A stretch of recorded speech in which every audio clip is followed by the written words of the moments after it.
Zero Dark 30 is about the decade-long hunt for Osama bin Laden. I want to make something absolutely clear. If you thought there was some working group coming to the rescue, well, I want you to know that you're wrong. The film does a great job in showing the magnitude of what the operation was. We are still no closer to defeating our enemy. It's not politics. It's about the common, ordinary person who works for the government and puts his life on the line. The specific individuals that were hands-on and did a lot of the legwork of a 10-year odyssey. I want targets. This movie focuses on what really happened, how they went about hunting them down. Bring me people to kill. It's a really intricate, well-plotted, and very interesting detective story. You will never find him. You've got the most dangerous man in the world. You've got a small band of people intensely trying to find him. The stakes couldn't be higher. How do you evaluate the risk of letting bin Laden slip through your fingers? The story follows a female officer of the CIA. You're going to start working on the American Al-Qaeda cells.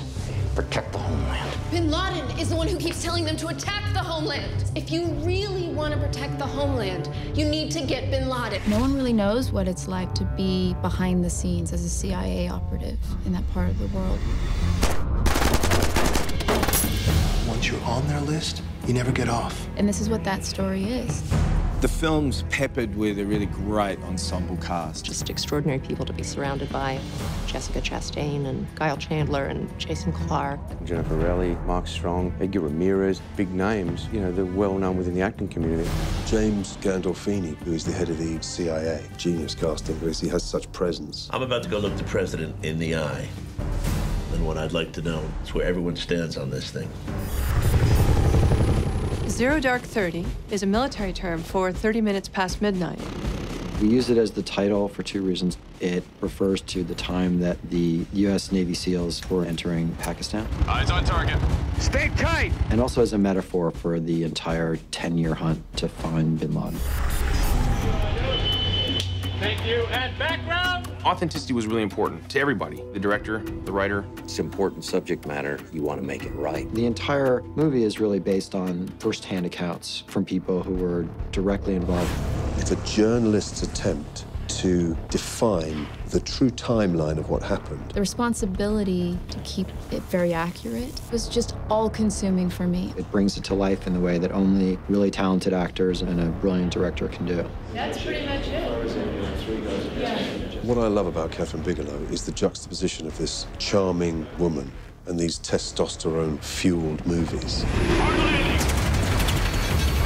I don't think any other director could have made this film. This movie needed to look and feel very real. I wanted it to be very immediate and visceral and raw. So that dictated a kind of visual style of handheld cameras. And also the performances across the board are so finely calibrated and highly nuanced and come across with such honesty and integrity. Watch your back when you get back to Pakistan. Everyone knows you there now.